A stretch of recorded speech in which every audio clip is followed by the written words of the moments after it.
Welcome to the InfoWars Nightly News. It is Tuesday, January 12th, 2016, and I'm Leanne McAdoo. Here's what's coming up tonight. Tonight, report. The Common Core curriculum is just a scheme to sell more textbooks. Then, Alex Jones reviews the film The Revenant.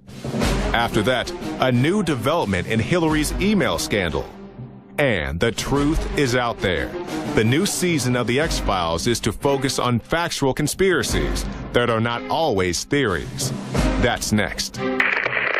X-Files reveal has controversial new theories.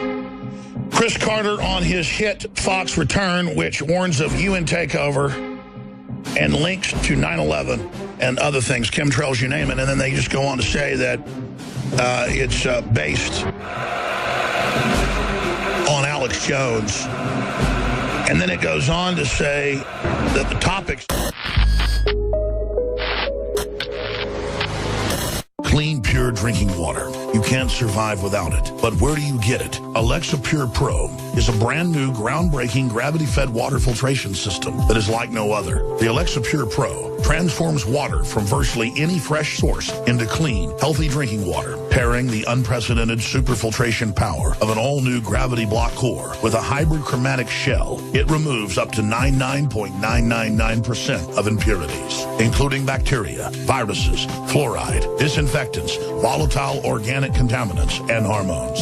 Filter capacity up to 5,000 gallons. Stainless steel construction, easy assembly, low maintenance. Replacement filters are simple to install. And now, as part of an exclusive limited time introductory offer, you can save $20 off the retail price and get free shipping. This is a limited time offer, so order your unit today and receive free shipping and $20 off. Go to InfoWarsStore.com or call 888-253-3139.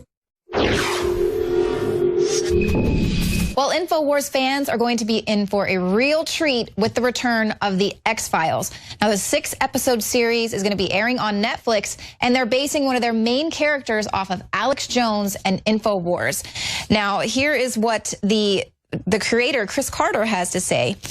This character is eventually going to sway Mulder and Scully to adopt a new conspiracy that lays a framework for the whole entire series. The theories are going to evolve around global warming, war in the Middle East, NSA spying, chemtrails, which they're calling aerial contaminants, police militarization, supposed FEMA prison camps, and the eventual military takeover of America by a UN-like group of multinational elites.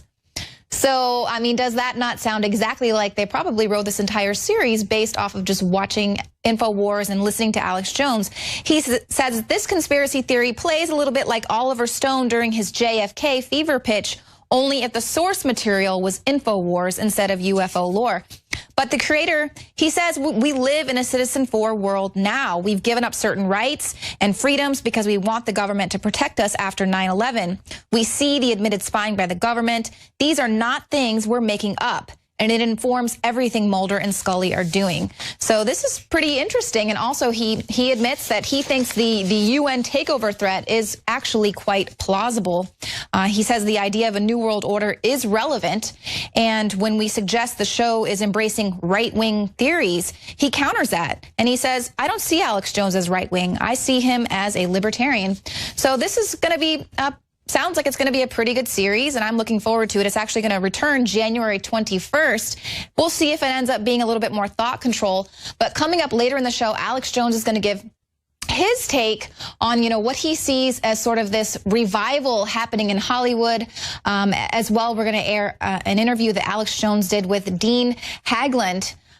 He is obviously an actor there with the X-Files, but they spoke about 9/11 and an eerily similar lone gunman plot, which took place about 9 months before 9/11 actually happened. So that'll be coming up later. But now let's get to something that we also expose here a lot on InfoWars, George Soros and how he uses his money and power to influence politics.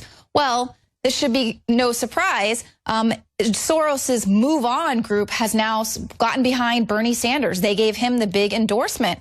So he's the supposed outsider candidate. He is now being embraced by establishment Democrats. And this is, of course, because Clinton is sliding in the polls.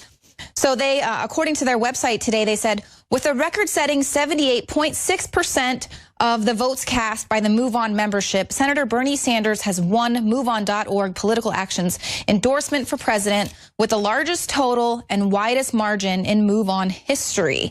So one of the reasons the group declares that it's backing Sanders is because his refusal to accept the status quo of the wealthiest Americans using their power to influence politicians, which, of course, is the exact same thing that George Soros does with his money and his power. And he props up groups like Move On to foment civil unrest and, of course, to influence politics. But it doesn't really matter what Sanders has to say. All of this rhetoric is meaningless because it's not going to run off the money changers there in politics. For proof of that, just look at the fact that the Audit the Fed bill once again failed in the Senate. So they're not going to be able to take these guys out. But let's talk about someone else who is, has no problem fomenting unrest, Hillary Clinton. Well, now we have a new email showing that Hillary was willing to foment Palestinian uprising for political gain. So this is a December 2011 email. A former U.S. ambassador to Israel, Thomas Pickering, was suggesting that Clinton consider a plan to restart the then stalled peace negotiations by kickstarting Palestinian demonstrations against Israel. Pickering described the effort as a potential game changer in the region, recommending that the U.S. undertake a clandestine campaign to generate unrest. Clinton requested that his email be printed out so she'd go ahead and, take a little look at it. And of course, we've seen George Soros doing these types of things as well. His groups there with the Arab Spring. Now, one of the reasons why I think that Hillary Clinton's polls are down and why they're getting behind Sanders is because of this FBI expanding their probe into public corruption there with Hillary Clinton.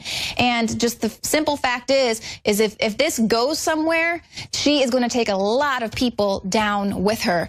Now, here is an interview that Alex Jones did today with Peter Schweizer. He is the Breitbart News senior editor at large, but he's also the author of Clinton Cash. He was one of the first people who really investigated these donations being made by foreign entities into the Clinton Foundation and how they were able to skirt the law. Well, so the Clintons have figured out a way. They set up this foundation, the Clinton Foundation, and Bill Clinton hits the lecture circuit. And this is a way to circumvent that. So they can't get African dictators. They can't get corrupt people that are international fugitives to give money to their campaigns. But they can get those people to give to their foundation, and they can get those people to give Bill Clinton inflated speaking fees as a conduit for bribery, as opposed to giving to their political campaigns. And that's what they've done. And the level of corruption, it involves the Russians, it involves organized crime, it involves African warlords. The people that the Clintons have taken money from is staggering and frightening. And what I chart in the book is the connection between the flow of money and an action that Hillary Clinton takes as Secretary of State. And when you see this pattern repeated over and over again, the only conclusion you can come to is these events are connected and these are in effect bribes. Well, Alex, look at the recent public corruption cases that we've had. Governor McDonnell in Virginia, or Senator Menendez in New Jersey, or you have the governor of Oregon, Kitzhaber, who resigned. In all of those cases, you had, a few examples where they took money that they legally could take, but they took favorable actions for the benefit of the donor. You've got the governor of Virginia, former governor, who's in jail because of that. You've got Menendez facing charges, and I think these individuals should have been charged. But my point is that what they did, the scale of what they did is small, very small in comparison to the widespread pattern of conduct that the Clintons have done. The dollar amounts are bigger. The people that they're taking the money from are far more nefarious. The favorable horrible actions that Hillary took as Secretary of State are far worse. One of the cases that I highlighted in the book, and that the New York Times, of all people, has confirmed in a 4,000-word front-page piece, is the Clintons got $145 million from the shareholders in a small uranium company that wanted to sell their assets to the Russian government. Hillary Clinton's State Department was required to sign off on that deal, and they did. So literally, Hillary Clinton's State Department gave about 20% of U.S. uranium assets in the United States to the Russian government. Unbelievable. And the Clinton Foundation got $145 million from the shareholders. In the I remember seeing that at Breitbart, and then Congress talked about it some, and it wasn't even a big deal, though. None of the other media picked it up. Think about that, folks. A foreign power getting our strategic uranium supply, if that isn't treason, if that isn't sedition, if that isn't espionage, if that isn't just industrial level espionage, I don't know what is. Could this be the Great Depression 2.0? Kit Daniels reports on the many red flags showing that the economy is worse off now than it was right before the 2008 financial crisis. The global economy is currently worse than it was right before the 2008 financial crisis. Now, here's 3 signs that the economy is teetering towards a 1929-style Great Depression. For one thing, the Saudis and OPEC in general are freaking out over the price of oil. Now, we know that OPEC for the past couple of years has been keeping the price of oil artificially low by keeping the supply artificially high in order to bankrupt American oil producers. But now we see the price of oil is going down to $20 a barrel, and now some experts even suggest it may even go down to $10 a barrel, which indicates that the price of oil is not just due to supply manipulation on behalf of OPEC. But what's going on is that the global demand of oil is collapsing, which indicates that the global economy is also collapsing. Number 2, for the past several years, China has been building what's called ghost cities, which are just completely brand new cities the size of Austin, Texas, of high rises and condos and streets and what have you, but they're completely unoccupied. And the reason China's been building these large cities that are completely devoid of human life is because they've been trying to build up their GDP, and they think through government spending on new construction projects that will do just that. But now what's happening is government officials in China are completely destroying these unused condos. Like, for example, a 27-story high-rise was built in China that was completed in last November, and now China is completely demolishing the building. So this is a clear indication that the Chinese economy the bubble in the economy is about to collapse entirely. It's going to take the global economy with it. And number 3, in the first week of January, the S&P 500 had its worst 5-day start since 1929. And the Dow Jones Industrial Average also had its worst start since 1897, which indicates that a global crisis worse than 2008 is just over the horizon. This is Kit Daniels with INFOWARS.com. Well, officials fear that an Arabic rape game has now spread to Europe. These are police. They're fearing a gang rape phenomenon known as Taharush Gamia in the Arab world.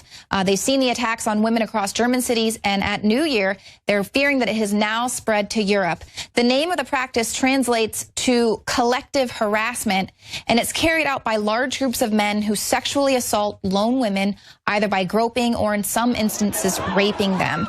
The men first surround their victims in circles. Some then sexually assault her, while others, not directly involved, watch or divert outsiders' attention to what is occurring. Sometimes, of course, the victim is so terrified and in a state of shock, unable to respond, and then she's also robbed during the ordeal, which is, of course, something that a lot of the women were reporting that was happening to them on New Year's Eve.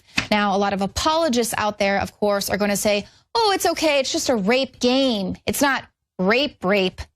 So here's the big problem now that you are importing to the West. The United Nations proudly declared on their Twitter account that 2015's most popular book from the United Nations Dag Hammarskjöld Library to be none other than the Ramona Pedretti classic Immunity of Heads of State and State Officials for International Crimes. The UN moronically tweeted, "This is an academic book concerning international laws on immunity." James Diet tweeted back, "Yes, but the question we are asking is why so many people are checking it out." United Nations has no proper response outside of the self-important notion that UN officials needed to do research on the matter. Are they arrogantly bragging, or are they really that stupid? It appears that UN officials are keen on the knowledge of avoiding prison for crimes against humanity. Meanwhile, the London Independent reports officials have learned about what appears to be a fresh scandal. Investigators discovered this month that at least 4 UN peacekeepers in the Central African Republic allegedly paid young girls as little as 50 cents